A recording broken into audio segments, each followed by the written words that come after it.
Hey again, besties, and welcome back to the channel. There's something truly special about the Stardew Valley modding community. They never seem to stop evolving and making all of those existing mods out there better and better with time. Some of the community's most beloved mods and expansions have received some game-changing overhauls as of late, and I just have to talk about them in this video. In short, some of these mod updates feel less like a patch and more like brand new in-game DLC.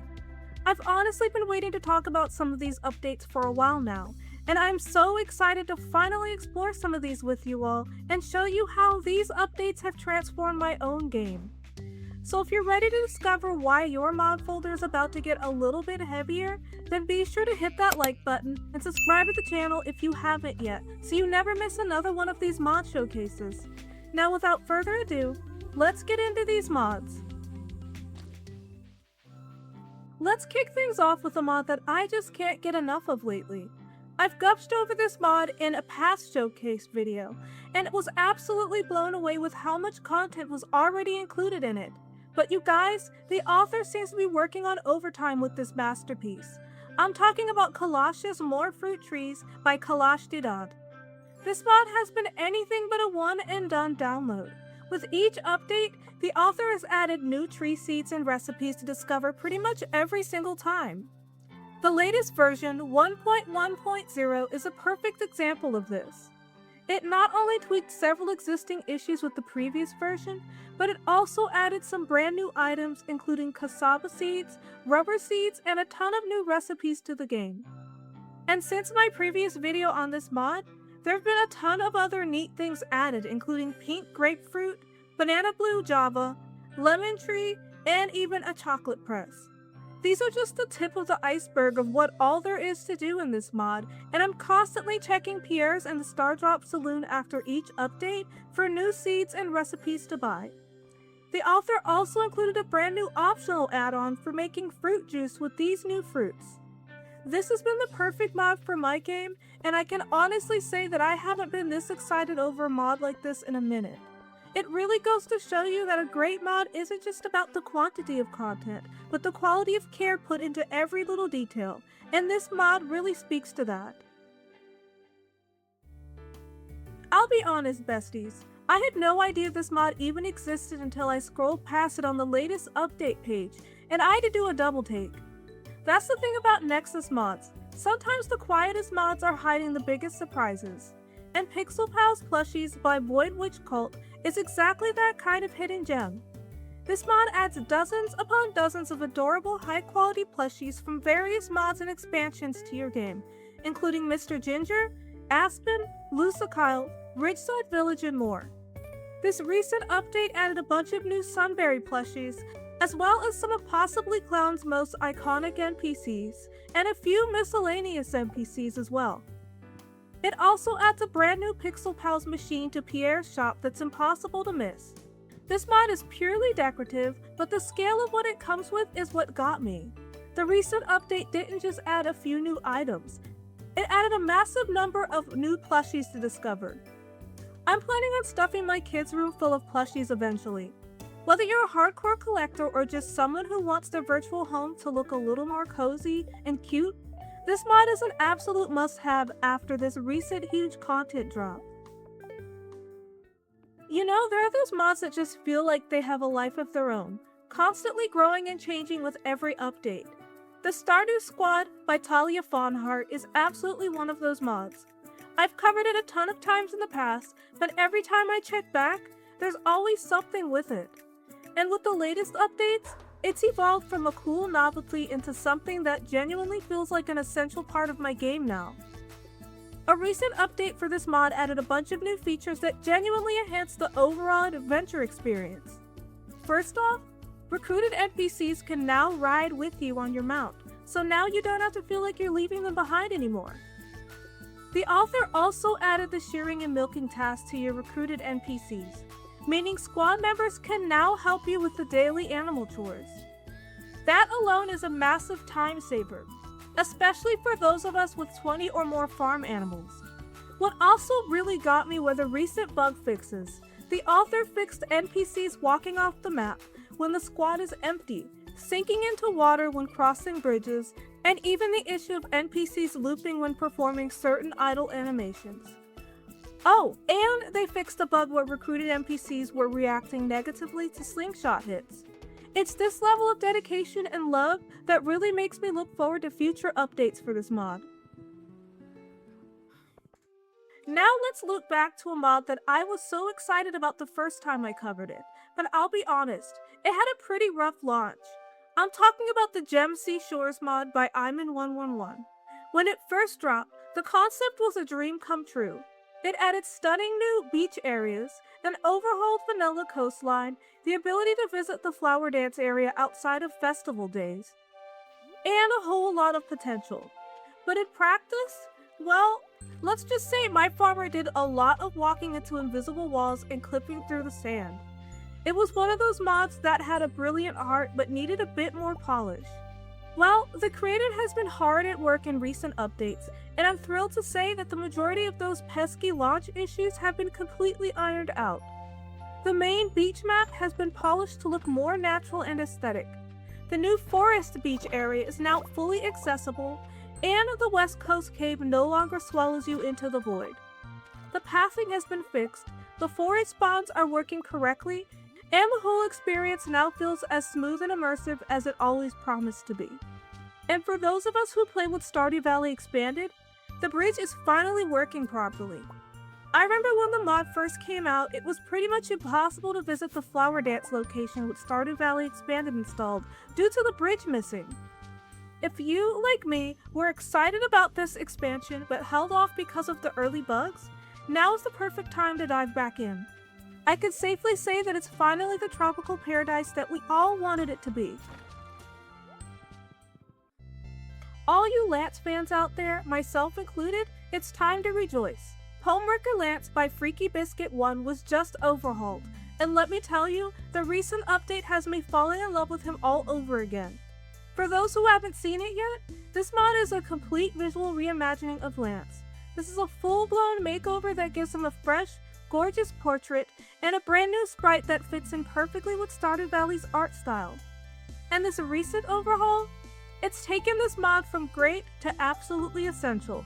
The creator has been hard at work ironing out every little visual bug, refining the sprite animations so they're buttery smooth, and adding even more polish to the seasonal variations. I've noticed that the hair physics look better, the color palette is a lot more vibrant, and the whole mod just looks so good. It's so clear that a ton of love and care went into this update. The author is also working on an expansion for Lance based on the mod, along with the creator Emotional Entropy. I've been following this collab on their Discord since last year, and I am so excited for when this expansion comes out. If you've been on the fence about installing it, or if you weren't a fan of the previous version, you might want to look at this most recent update for Homewrecker Lance. Vaels Familiars by Cody's Oasis is another mod that's seen a full makeover in the most recent updates. This mod is transformed from a simple shop expansion into something far more ambitious. Vaels Familiars is shaping into an incredible and unique expansion with a ton of new content. The mod was recently updated to add a brand new character named Yuzuki, a new spirit-bound NPC living in Vael's magical glade with a hauntingly beautiful narrative arc. But the update didn't stop with just a single character. It introduces an entirely new branch of magical familiars called Dream Lambs, adorable spirit-born sheep with ethereal aesthetics and unique passive bonuses. Ether squirrels have also joined the roster, helping with farming tasks and even digging up artifact spots for you. It also added over 1,000 new lines of dialogue, which was a huge narrative boost for the mod. And of course, the long-requested vanilla-style portraits are now available and toggleable in the generic mod config menu options, alongside the original Nyapu-style art portraits. A new talisman altar was also added, which you can now purchase from Vael, where you can place talismans for randomized loot, making it a perfect daily dopamine hit. So if you've been holding off on trying out Vaels Familiars, now might be a great time to dive in and explore all of the new content it brings with it. Let's shine a spotlight on a mod that has quietly been one of my absolute favorite hidden gems, and it just got even better. I'm talking about Baubles by the Apple Sauces Stale. For the longest time, this mod felt like a well-kept secret among crafting enthusiasts, but with its most recent update, it's finally getting the attention it deserves. This mod is all about adding a massive new category of handcrafted goods, from toys and pottery to accessories and furniture, alongside deep new mechanics for alchemy and crafting. It's a crafting expansion that I've been personally obsessed with. The recent update added a brand new special order and some new furniture to craft. I haven't seen the new special order yet, but it's one that I'm definitely looking forward to getting, hopefully soon. So if you're looking for a fun and unique crafting mod to add to your current or future playthroughs, then you should definitely check out Baubles. It adds a layer of gameplay that rewards both creativity and exploration, and this latest update has finally ironed out some of the early game confusion by locking certain special orders behind seeing certain events first. This is a mod that just keeps getting better, and it's earned a permanent spot in my mod folder for the sheer joy it's brought to my game. Okay, so this is a story I think a lot of you might be able to relate to. Have you ever had a mod that you absolutely loved the idea of, but you ended up having to chuck it out of your mod folder because it just didn't play nicely with something else? That was me with Perfect Fruit by the Apple Sauces Stale for the longest time. I had it installed, I wanted those gorgeous shiny perfect apples and pomegranates popping up on my trees, but my console was just screaming red error messages at me constantly. The culprit? UI Info Suite 2. The two just did not want to be in the same room together, and since UI Info Suite is an absolute must-have for me, out went Perfect Fruit unfortunately. But I have a happy little update concerning this mod. The Apple Sauces Stale hasn't just been sitting on their hands this entire time. The author has been working to smooth things out in the background, and the result is that Perfect Fruit now plays nicely with the new UI Info Suite alternative mod by Dazuki that we all are using now. This means that for those of us who have been waiting to use Perfect Fruit but couldn't due to the conflict with our UI Info Suite 2, we could finally add it back again. This isn't a massive, flashy update or anything like that, like the other mods, but it's something that still might be super important for some of us to know. It's more like a quality of life fix that makes this mod accessible to a huge chunk of the modding community. Now I can have my perfect fruit tree shimmering on my farm without my SMAPI console exploding every time. The author also mentions on their page that they have plans to make add-ons for popular mods that add custom fruit trees, like Cornucopia and Stardew Valley Expanded. They say it's far down the road before those are finished, but that's still super exciting to hear and look forward to.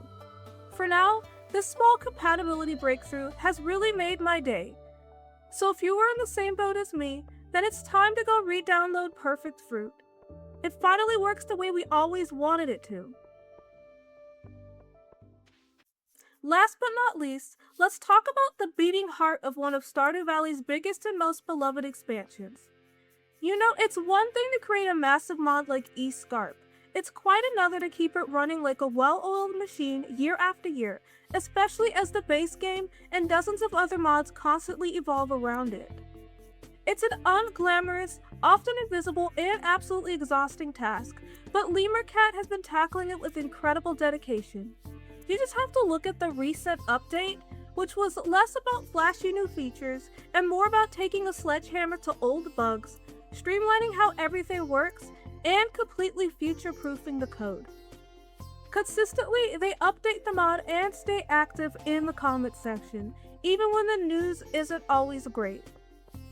In a recent post about a specific map tile error, they went out of their way to collect bug reports from users so they can make necessary fixes to the mod. I just love and admire their deep commitment to the creation and their community. They're not just doing drive-by updates, they're actually in the trenches, prioritizing fixes and even patiently reminding people to post bugs in the right section so they could do their job more efficiently. From consolidating all their NPC mods into one streamlined package, to making a huge, necessary ID change for cross-mod compatibility, to actively mapping out future updates that add marriage candidates and rival heart events, They're honestly treating a fan project with the professionalism and care of a game studio. It's the kind of relentless, often underappreciated maintenance work that transforms Scarp into an experience that feels polished and almost official. So for that incredible, ongoing dedication to making sure we all have a smooth and error-free experience, this final shout out goes to Lemurcat and Scarp. Thank you for never letting us drown in bug reports. And that's a wrap on some of the most exciting mod updates the community has seen in a while. From fruit tree overloads, to pixel plushies, to a fully revamped Lance, and a much more stable Scarp, it's clear that our favorite creators have been burning the midnight oil. I hope this tour gave you a reason to revisit an old favorite or finally try out something you've been eyeing. If you enjoyed catching up on all these awesome updates, please take a moment to hit that like button and subscribe to the channel if you haven't yet. It really helps the YouTube algorithm to push these videos out to more mod-loving farmers like you. Let me know which updates you're most excited about in the comments below. I read every single one of your comments and can't wait to talk mods with you all. Thank you so much for watching, and until next time, stay cozy and keep those mods updated, my friends. And as always, happy farming!